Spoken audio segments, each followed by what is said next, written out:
have to die to hear you say goodbye.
With your dates there.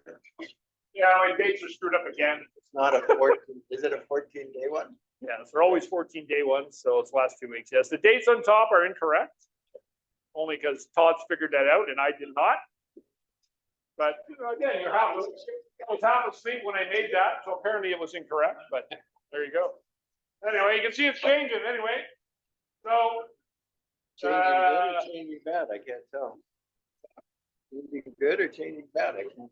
well, what I don't That one would tell you the number of sales is good, but the number of sales is actually not bad, but the new listings is down and the listing count is up. Okay, so the direct opposite correlation. So if you're taking you're taking less listings, but the listing count is rising, it means the churn rate's slowing down, right? So anyway, there's some information. I know it makes perfect sense to you now, Todd, doesn't it? absolutely. All right, Oh my.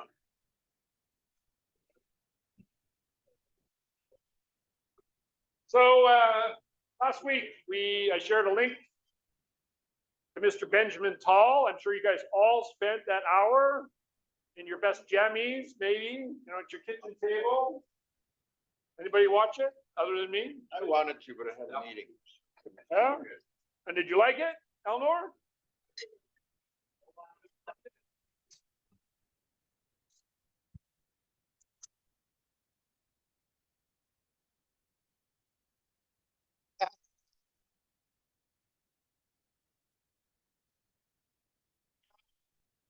Looking for someone to speak about economics, having gone to university and had an awful time getting through economics because of the, all fairness, terrible teacher. This guy's really good. You can listen to him. He breaks it down to a platform or a level that everyone can sit back and go, oh, that makes sense. I think it's good. They did promise to come up with a recording of that. I haven't seen it yet, but they're still promising. So I did copy a few things down, which I thought were important. So I thought the first things are, well, our Bank of Canada is going to meet tomorrow. So tomorrow has the potential of them rising or raising interest rates, right?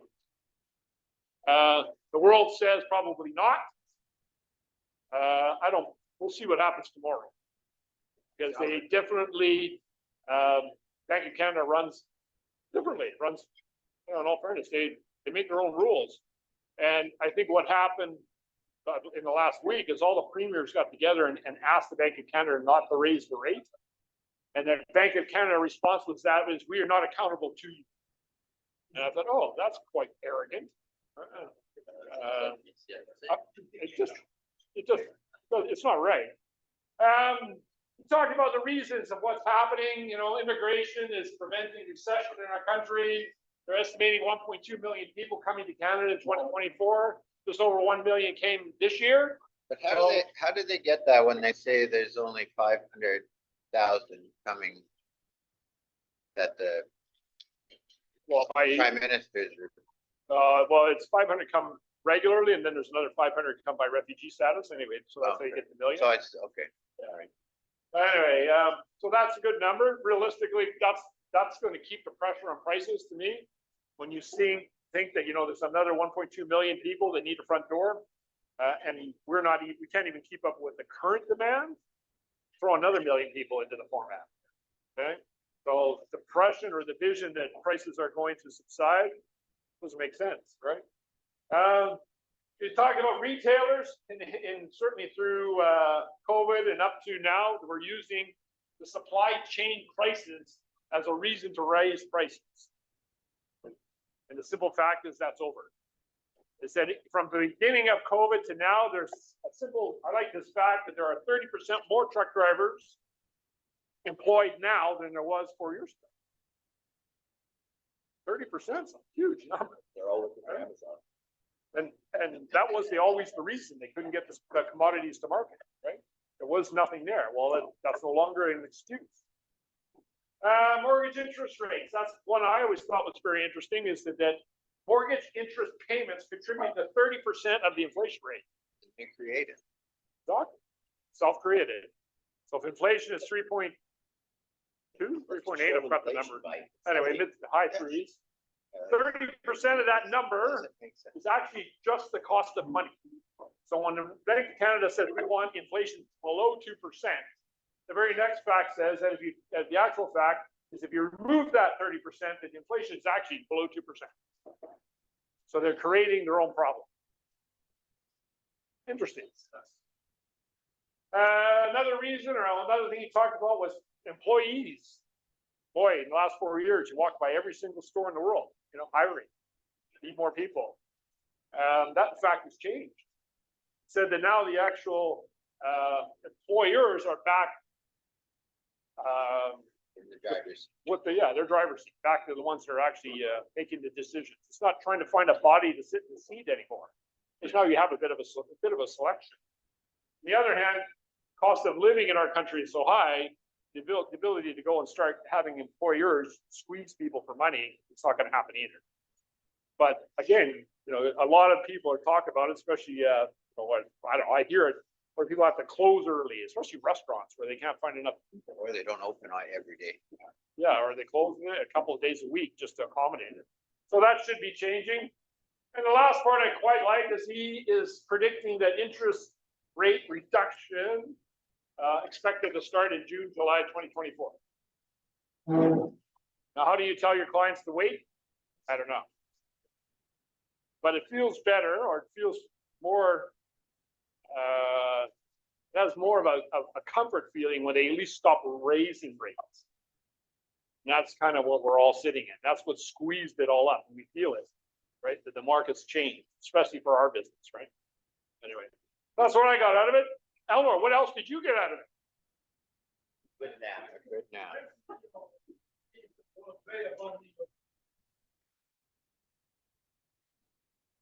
Yeah. No, that's what he said. It's going to start to fall on. Remember, it's his opinion, and you can get as many opinions as you want to find. That is when the expected first reduction is. They said that it should be down substantially by 2025. Correct. But I'm looking like everyone else. The first bit of good news is where the world will take off, right? And I think the fact that they stop raising rates will also help. If we have 1 or 2 times where the Bank of Canada meets and they don't raise the rate, people will feel better about it. Because right now, every single meeting, not everyone, but almost every meeting in the last almost 18 months has included a rate increase. We need that to stop, but we need to give people back some confidence in where they're investing their money. It's exactly. He actually talked about that. His prediction was that the rates would be unaffected by the election because it won't be an election platform, or I don't know how he related to it. Trudeau does not have any sway on the Canadian interest rate. Yeah. Well, that's based on their last comment. You follow the American interest rate, because the 10-year rate is something that tends to come down when the American election occurs. But whether it does or not, we don't. Trudeau has no input. I don't know. Americans are having an election in what, 2 months? No, 2024. 2020, maybe Yeah. 18 months. 1 year. Yeah. Yeah, they got another year. Sorry, I meant I didn't do the math in my own head. What do you need there, sir? Yeah, the campaign. Yeah. On the wire. 1 second.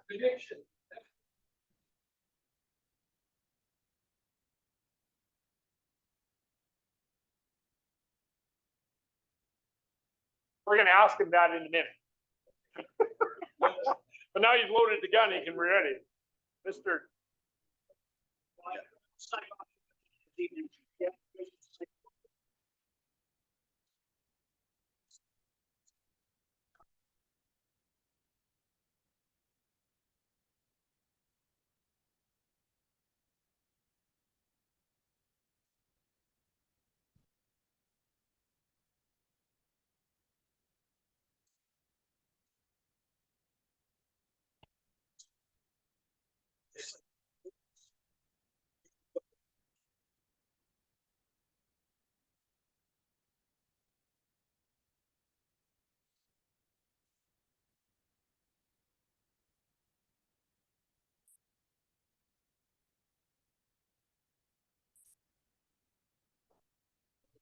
But the economy is not keeping up to the housing demand, not even close.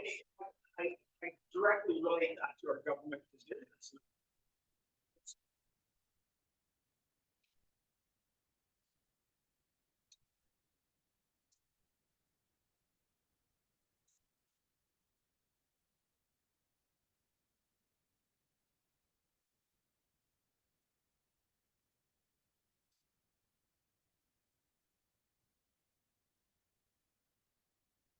You gotta vote with your conscience next time. Because realistically, our government's not. Sometimes you got to plug your nose. Plug your nose. Plug your nose and vote based on what you want. Oh, not what you no. like. Go based on what you always have when you don't like the candidate. Well, it was an interesting piece too with that happened last week, is that Alberta is opting out of CPP, right? That's very interesting. That is perceived as the first step to independence, where they're opting out of the national safety net, right, which is CPP. Alberta is, well, they're saying that the money is mismanaged. Well, that's shocking. They have their own fund. But they are, yeah, they're gonna They base their yeah. own CPP or their own CPP program on the Heritage Fund, right? Which kind of interesting, but it is the first step to independence, is they'll stop taking support from the federal government. I've supported the federal government for so many years and not got their fair share back. So we all do it in the West, Yeah. right? It's not just them, it's everyone west of the Yeah. Quebec-Ontario border. When oil was Course, down that. low, they weren't supporting. We were. Exactly. They have something that will leverage further sell. We got some. Anyway, it's interesting to some to go. Anyway, I appreciate anybody. I apologize, I missed anything? You pick anything out of it that I missed? Not much of the same thing. He's talked about the election in the US is coming and it's going to probably be pretty level. Yeah, I think so Did too. he talk about what future interest rates look like?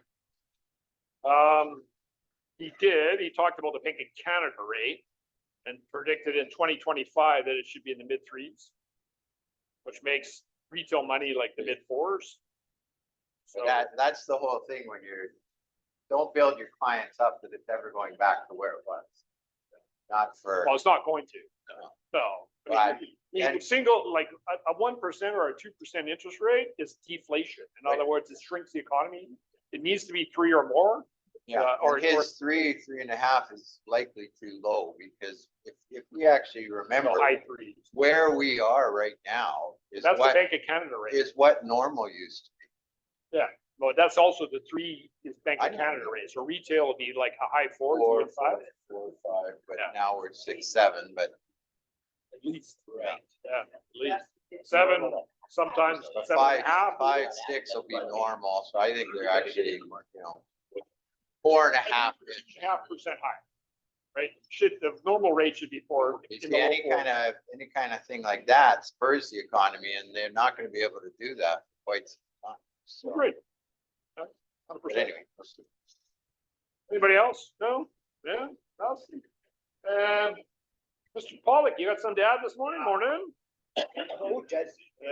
Introduce this young man doing our brokerage.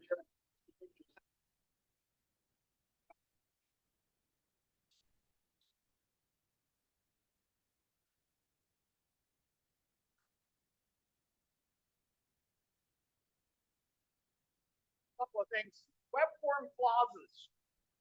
Quit making them up yourself, please. We have.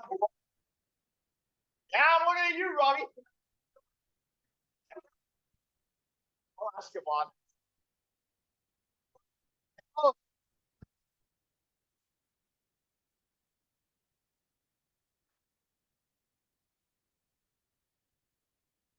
vetted lawyers, the lawyers write vetted clauses. Lawyers write clauses for a reason, yes, because they're enforceable, because they're enforceable. The verbiage they use makes them enforceable. So it's important that we use those web form clauses when necessary and try not to make clauses up ourselves. I don't want to talk about it. It gives me nightmares. Anyway, but that's important, you guys. So if you got a concern or a situation, run it by me. Like I talk to Stevie every day, and I can ask him. We can get proper verbiage in place. If we got a sticky situation, and we do. Sometimes we have those sticky situations that we have to look at a different angle or.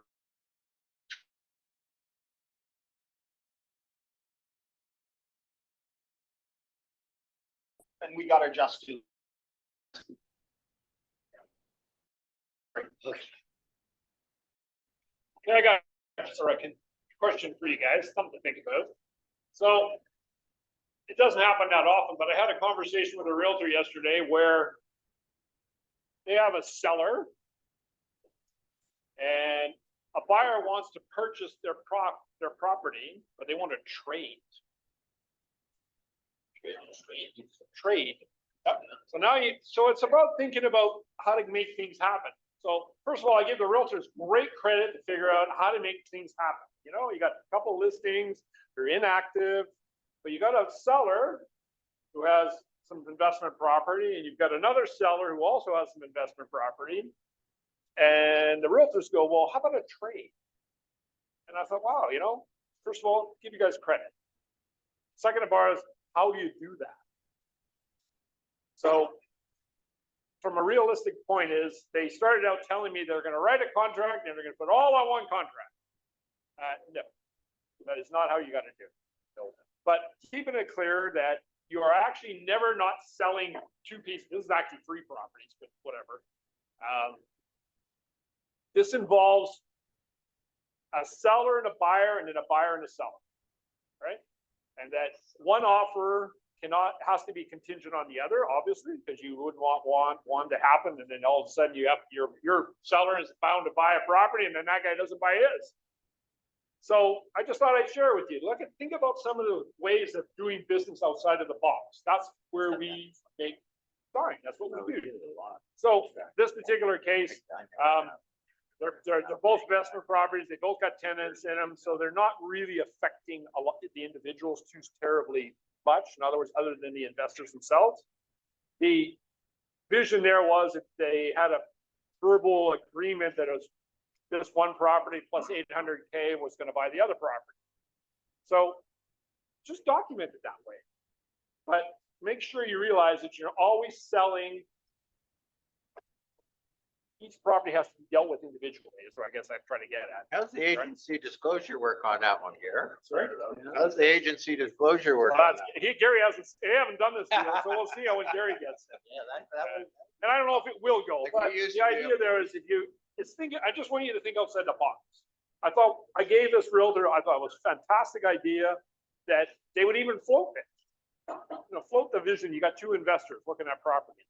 And one is a $2.4 million property, and the other two are 2-year-old condos that have tenants worth about 1.5. So the difference is 800K. And what's that? That's exactly what I'm getting at. And the simple version is they were talking about, okay, how about a $700,000 or $800,000 difference? And the guy who has the condo, he's all in. Okay, I'll do that. And then now they're to the point where they're actually trying to figure out how to document it. The other part that they said to me, well, what numbers do we use? Well, you've got it on the market. Why do you care? As long as the numbers are realistic. As long as the spread works. Exactly. And of course, the guy with the condo's going, well, I don't want to pay too much for the house. Well, it doesn't matter. It's only the difference. And so they are probably, or they're trying to, I think they're going to document it this afternoon, is they're just going to give everybody asking price. Because the difference is $750,000 or thereabouts. But, there's a perception that we're paying too much. Well, you're not. It doesn't matter. And Well, the only implication on that is tax implications. Well, you got to based on the sale. No, it's two transactions. It's not a trade. The key is you are not trading. One guy's buying the other property and vice versa. And so they start out that it's a trade, but it's not a trade. The transactions are based on another They transaction. have to be separate because of the tax implications on both properties. Exactly. And the ability for people to do their due diligence and all that, for sure. Rip, you got some questions?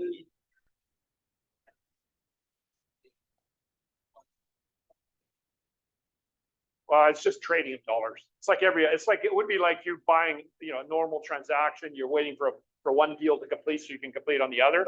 They're just going to exchange titles, and somewhere along the way, somebody's going to top up the money, right?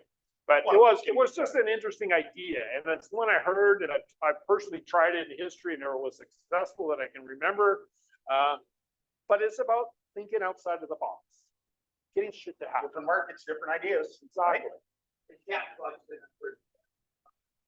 You cannot fudge the numbers. Let's talk about that for a second. Yeah, You have a case study that says exactly that. In this situation, they undervalued the property, held accountable by CRA, and not only got fined, had to pay full tax implications on it also. So be careful. well, that's why I was telling them, just use asking price. Because you're only worried about the difference. And in fact, so you might have to pay a little bit of PPT extra, maybe in there. Yeah, they're going to pay two. Of course, every property you're paying it on. The condos were pre-sales. They're about 3 or 4 years old. They've got tenants in them. it's just a case of changing money and people wanting something different. I'm just telling you, think outside the box. Okay? I did one of those many years ago where they, each party, I just went, okay, so that was it. Then they bought each other's house.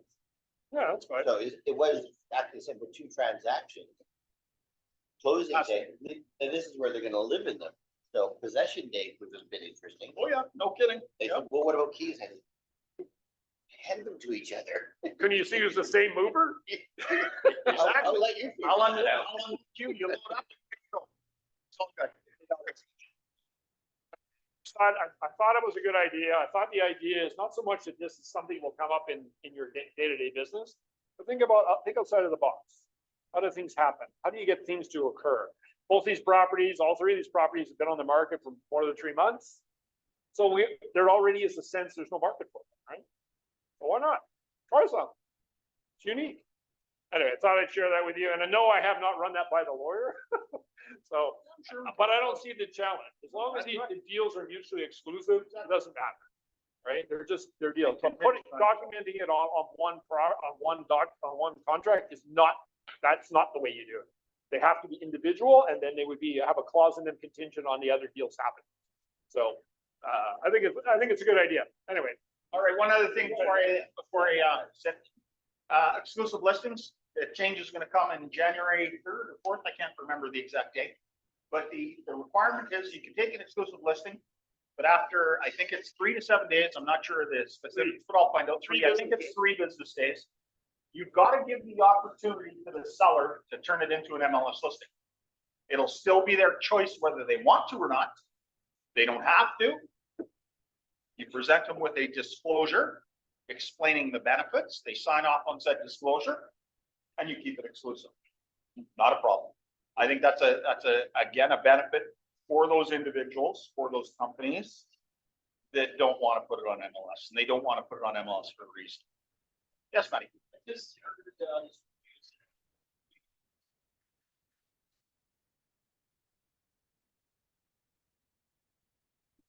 Consent? No, privacy and consent gives you that Thank right. you. Where did, who and where did you read that, Matty? I'm guessing, sorry?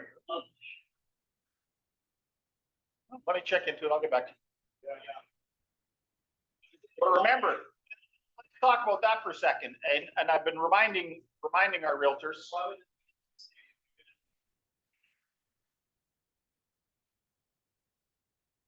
Thank you, Matty. No, but when you sign privacy and consent with your client, they give you the right to share all the crucial documents related to. Okay. Well, it depends what document. Sounds like I'll another clarify that. freaking form, guys. What did we?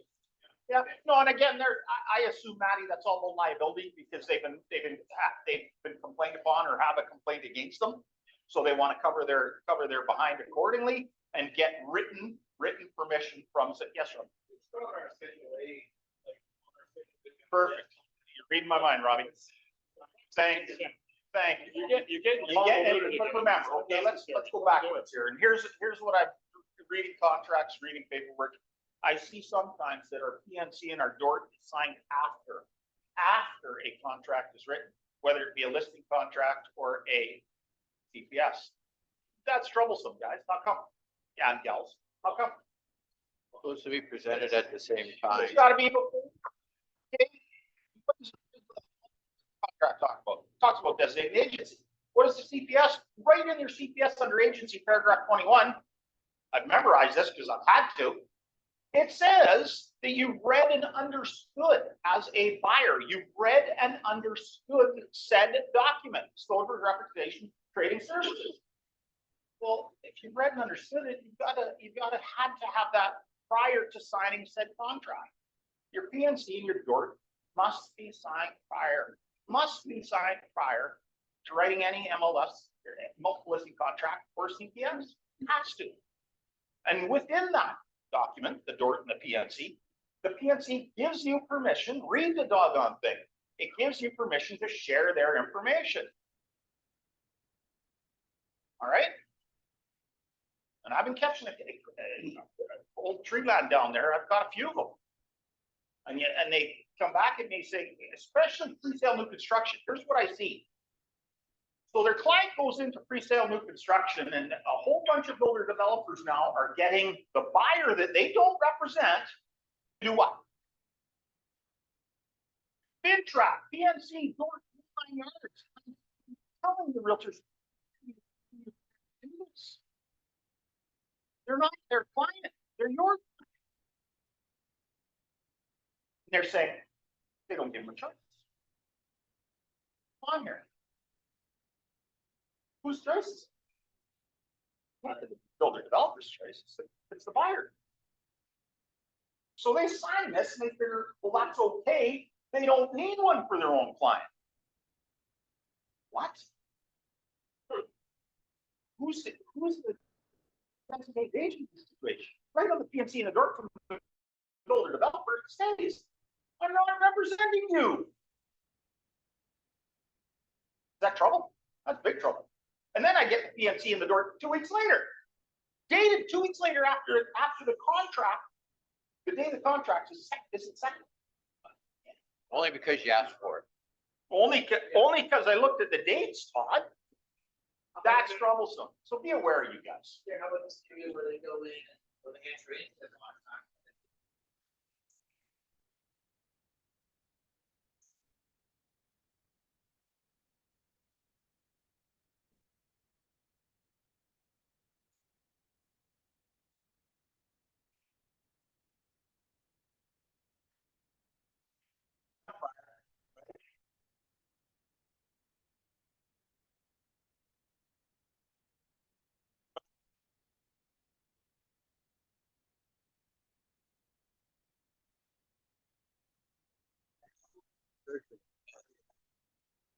Excuse me.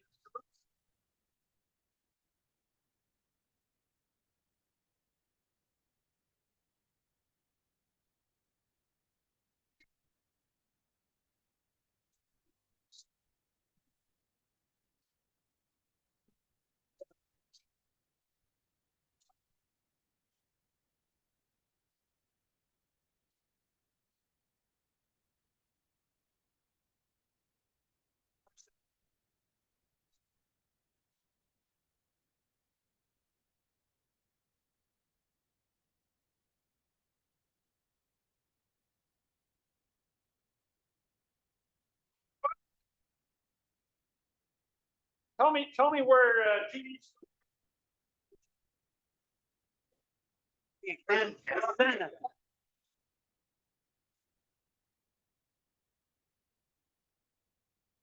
Yeah, meeting's on the 25th for Bank of Canada, so we're fine.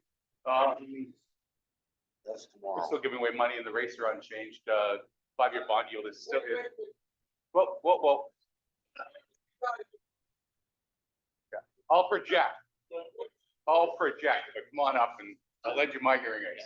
Howard's used to sitting in the back row, so now all of a sudden you go, oh my goodness. Nobody can understand. Would you, like hot chocolate and everything else? Stay away from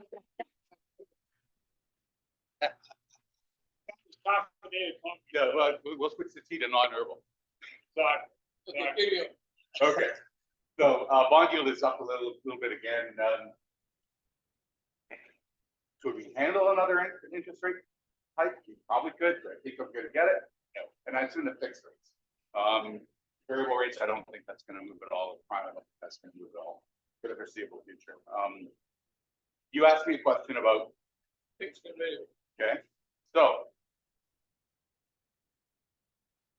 we're dealing with today and what we know today, which is not much. If you were to roll this back to 2008, and you had a 9% interest rate, would you buy that property at that value of 2008, knowing it's worth what you're going to get today? And I'm going to tell you, my best clients that I've had are clients that I put into deals in at 15% interest rates for 1 year term. Okay. And stayed short because scarcity and the value of the property is going to go up. So even though we may have higher interest rates and those rates might come down, these clients then refinanced 2 years later, took advantage of the lower rates, but had that lift in the property. And so net gain is great. You're looking at a $2 million property. and say you might finance that to the max of 1.6 million. If there's a half a point gap in your rate between now and where you think it's gonna be the trough in 2 years, that's $8,000 a year. So 8,000 times 2 is $16,000. Is your $2 million property gonna raise in value by $16,000 tax-free in those 2 years? That's the position your client is. That's exactly what I was thinking. So it's just, so it's about, it's not just one component of the transaction. There's lots of components. Yeah, it's just one of the moving pieces. This just seems the one that everybody's going back at, and we're focusing on interest rates, not on actually doing the transaction. That's what we were doing when the interest rate was 17, 18%. Exactly. Yeah. I've been there. I paid 24. Yeah. So, yeah. Did the Thank same you thing. very much. Good answer. Yeah, so it's all about that. Do we think we're gonna be there? Yeah. What I tell my clients to do, I'm now in a position where it's tough to recommend. Yeah, do you want to take the risk of variable and pay the premium on variable over fixed Right now. with the flexibility to convert it out and buy down later? And know that that's, a 40 basis point premium, or do you want to take the guarantee now? And sleep well, not necessarily comfortably because somebody else in your back pocket, but you're more comfortable than you were, say, 4 years ago or 3 years ago. So, and I'll tell you, I go personal on this thing. I'm in the middle of coaching somebody, trying to get him to buy a property for the first time in 24 years, because he's lived rent free for his 24. And now suddenly it's, I'm paying 1.6. Yeah, but I'm focused on this one piece of the property and this asset that the guy has in his garage, like a lift. And that's what's weird in the transaction. When are you going to blow this whole deal for a $4,000 lift? Somebody else is seeing, yeah. Great cars, but but that's not a problem. Are you going to blow this whole thing? You've got 20 years of the lift. What do you need to lift for now? It's there. It's an obsession, and the seller is just as obsessed. He wants his lift, and he's retiring and not needing it, but he's obsessed. So, well, realtors are asking me what's going on. Deal with the lift. It seems like she blow this transaction, where it's basically all cash for a lift, and then it's what if I lose my job? You lose your job, you still got to pay rent. When you do that. So, yeah. But it's about positioning with your client, knowing your client, and that's really what it gets down to. You gotta get on the train. Exactly. And things, do you think it's, finding out what their objective is, anything else, what's their problem? Because you can. People want a place to raise their kids for the next 15 years, that's a driver. They want a place where they're gonna flip it in 3 years, that's, you're positioning your things differently, so. It's about knowing your client, and for me, it's the same thing. What do they want to do? Do we tailor the mortgage to that? I haven't written a 2-year mortgage in close to a year and a half, but I probably will now, but they're almost 7%. Where you can get, a 5-year, just around 6. So, what do you want? It's one in my hand. All right. Yeah. Okay. Yeah, that's it. Thanks for your sharing, man. Oh, I got one.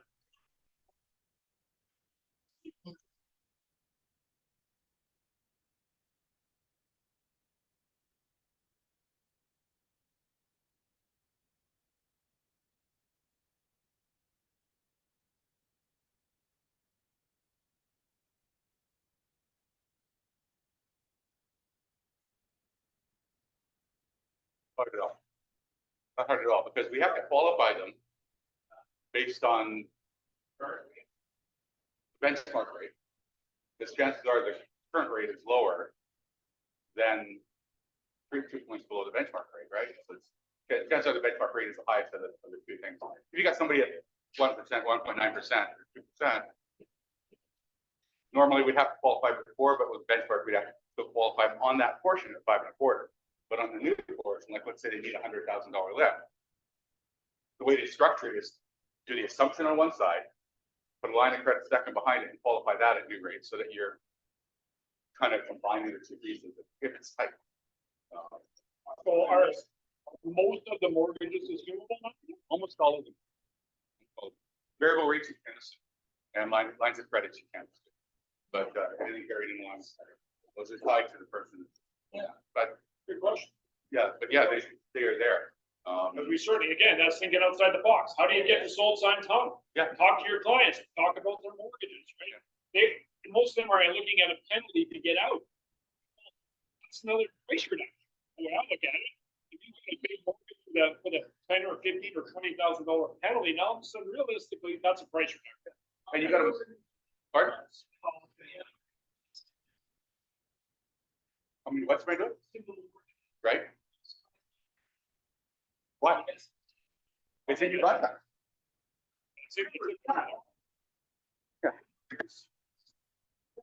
The left, right? So, yeah. So if the client, if the seller doesn't want to port their mortgage, like let's say in the case of the guy with the race car, he's moving to one of the islands. He's retiring. He doesn't need a mortgage on his place, right? So, exactly. So the buyer's got that. Okay. The seller's got this mortgage. Let's say the seller doesn't need a new mortgage, or the buyer wants the seller's mortgage, and the buyer needs an extra 200,000. We blend their rates together. So you're paying this existing mortgage rate on this part, and you blend it with the current rates on the new part. You're still getting probably below market rates. So it could be a win-win that way. And sometimes in tight situations, you do have to do a second. Exactly. Any abortions that win, right? Well, other than you have to deal with that payment. Yeah. So your client, you're as a buyer's agent, the deal might be with TD. You don't get to go somewhere else. You got to go to TD, right? But that mortgage has run for a couple of years, so maybe it's only 2 years. Well, either way, That- you're still gonna have to go to TD. But if you want to be a Van City client and you want to assume that mortgage, then 2 years from now, when you do your assumption, you can move it back to Van City. So. Exactly. So that's the position of the client, and they can still take the payments out of the Van I always City. love the idea. I don't care who I owe money to, doesn't matter. Yeah. Right, especially as far as lenders go. That is.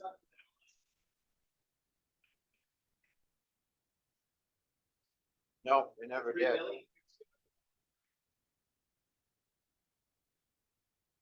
What was the question again? Does MLS,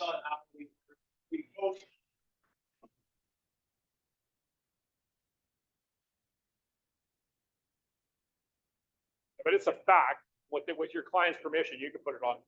Yeah. I mean, I suggest you don't share the lender and you don't share the amount, but you can talk about an assumable mortgage at a rate and just leave it at that. No, because that's another problem, because that's telling the world about what the leverage point is for your client. But the idea that part of this, of the offering, is the ability to assume a mortgage at 2%. Talk about it, right? Yeah, but you can't talk about amount or who it's with. Okay, but also make sure it's assumable. Yeah. Because there certainly are, like if it's a line of credit or it's variable, they're not assumable. But it's a fixed rate, and not all the lenders will allow you to assume them, but most, I believe. Yeah, all the majors and credit unions will allow you to assume as long as you qualify. But yeah, the whole point of putting it on MLS is we see a huge privacy issue there, right? So yeah, you getting it disclosed, getting the sign off on what their interest rate is, cool. And then you can have that discussion after the fact, and as long as it's not posted in a public forum, you're good to go. But they can do their math. But anyway, I think it's good. Yeah. Anybody else? Sorry, Todd, did you have something? I was just asking him so we heard what CIBC's analyst says about interest rates and the future. What's TD's analyst saying? That he's about 2 months early. So same thing. I mean, Yeah. Talking to weather. Sometime. I'm not Craig anymore, so no woman now. But Craig used to be good. I like I'd love Craig to piece of his brain. It's pretty much on spot. And again, like this. Talking to an economist and a weatherman about the same thing, right? Yeah. Yes. Well, and again, both. Yeah, and I'm not, but I'm just pointing out the variety and But we're all in the same range for time-ish, sometime late 2024. Yeah, because we're gonna start to see it, and we think it's gonna. We were spoiled with the interest rates that we had, Well, they were a And result, were they not were a market result driven. of 2008. They were Yeah. a result of the collapse. Yeah, They never got back. They were not market driven, they were incentive, those are interest rates, and everybody got used to that becoming the norm. And that really wasn't the norm. Okay, so now we're gonna see people with a whole lot.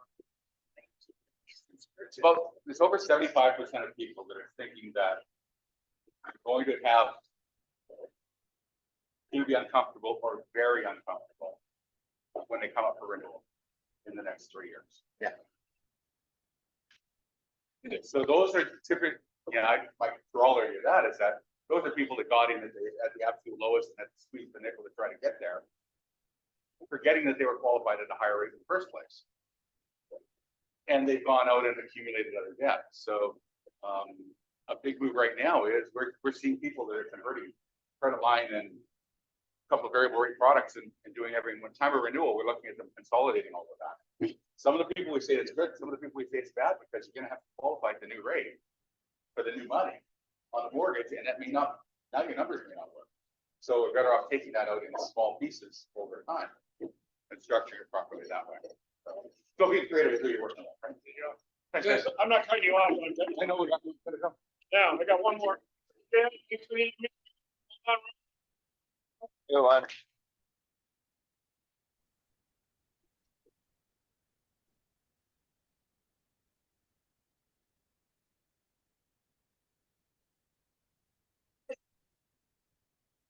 Hi. I'm not taking your advice.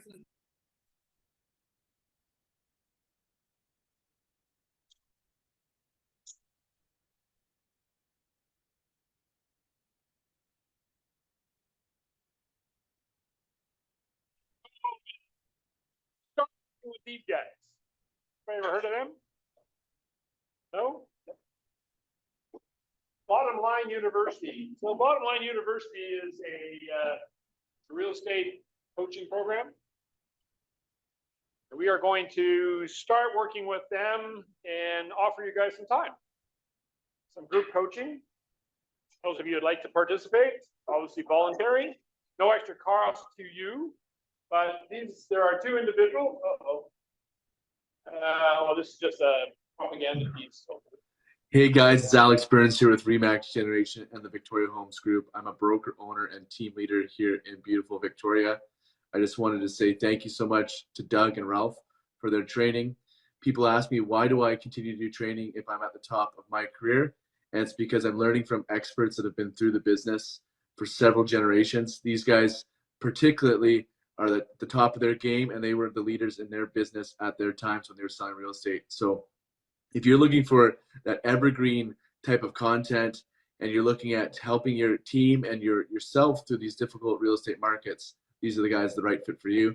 I'd highly recommend you going through their training, and I really appreciate you guys for investing in our team today. Appreciate it. So a little bit about them. They're called the High Back Initiative. The idea is that we're trying to give people some ideas to go and get better at what we do. And so these guys do a weekly coaching session at 8:30 on Thursday mornings. Okay. The office has bought into their program for the next 6 months. So the goal there is it's available to you. It's 75 minutes of training and some ideas. Every week has a topic. Every week it changes. In addition to every week they have a guest. So they are going to bring somebody in. They're going to get them to share some of their success stories, some of their failures even, but the goal is trying to make you better. So it's 75 minutes every Monday. So the idea there is, what can you expect? Pardon me, Thursday at 8:30 in the morning. What can you expect? Well, it's 75 minutes. So 1 hour of instruction, 15 minutes of Q&A. It is done virtually. So this particular case, you can be again at your kitchen table in your jammies if you like. Come out, watch, participate every Thursday morning at 8:30. There will be a 4-week hiatus in December though. So we'll get 3 weeks worth, or no, 4 weeks worth, and then off in December, and then starts again first week of January. They are recorded. The only way you can record them is if you attend. In other words, you can say, I'm going to come. then they will release the recording to you. If you're just gonna do nothing, you get nothing. Got it?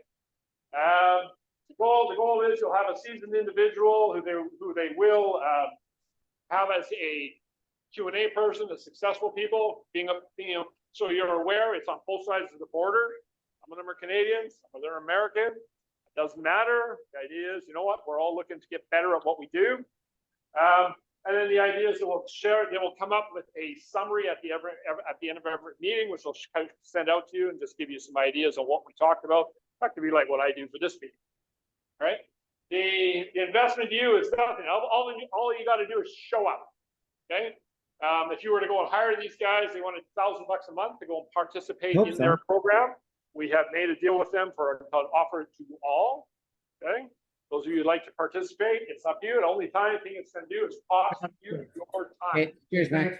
Want to give you that sheet? Yep, we're all good, man. Thanks, buddy. So there you go. That is our, I think that's Doug. Anyway, it starts at 8:30 in the morning. And that actually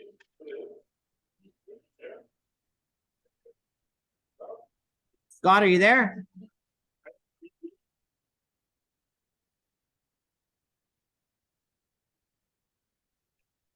Scott, can you hear me?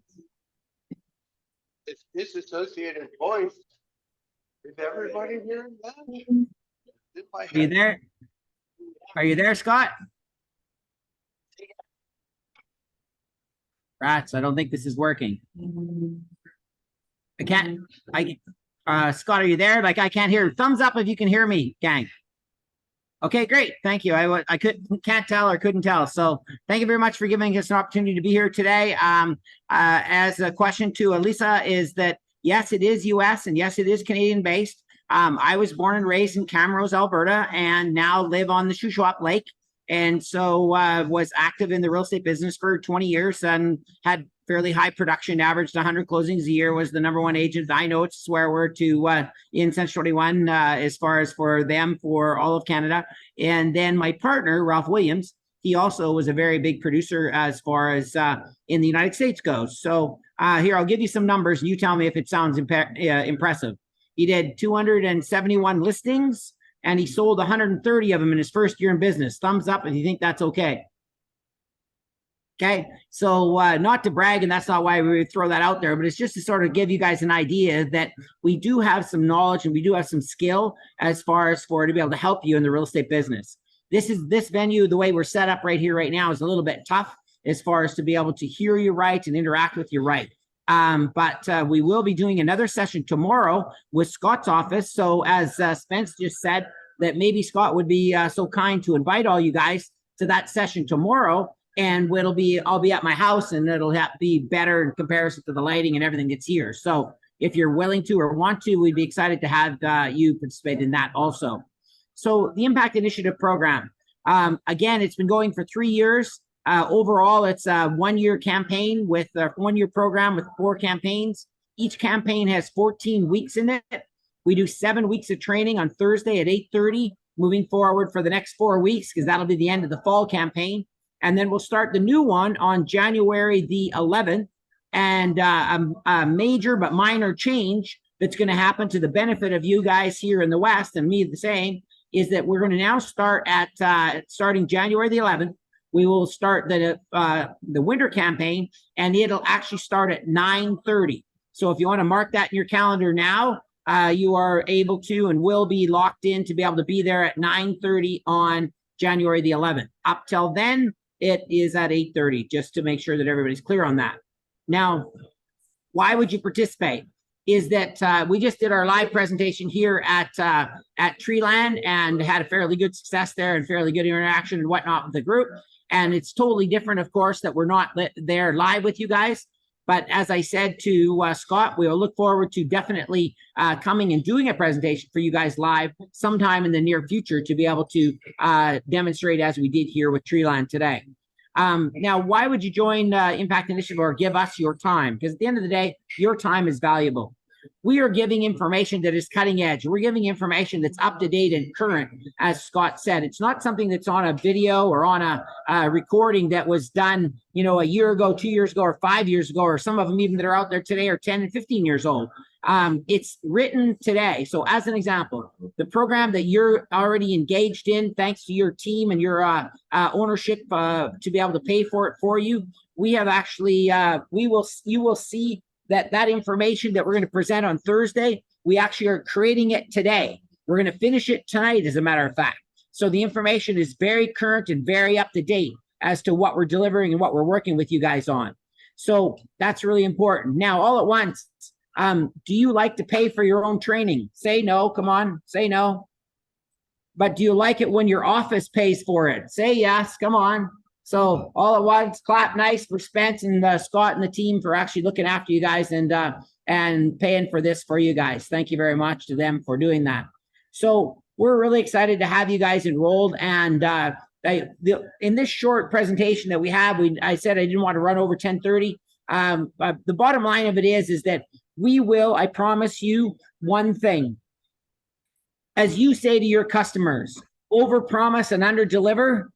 No, we want to what? Underpromise and overdeliver. Who agrees? Yes? Say yes to me, please. Okay. That's our goal, and that's what we will do with you. And in a short time period, it's hard to actually give you really what we're going to do and how we're going to accomplish it. But that's what we will deliver for you.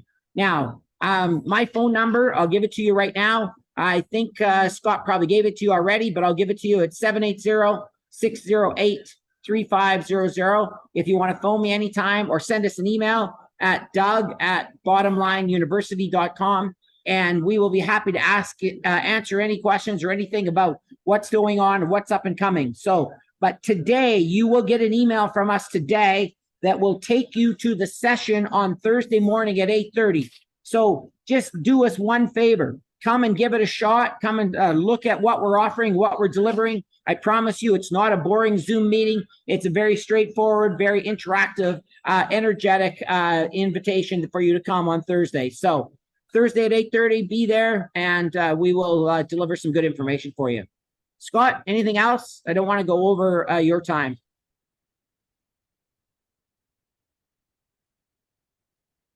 I can't hear Scott, so that's good.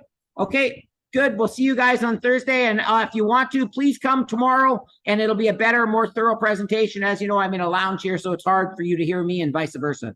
But tomorrow it will be considerably better. Thanks again.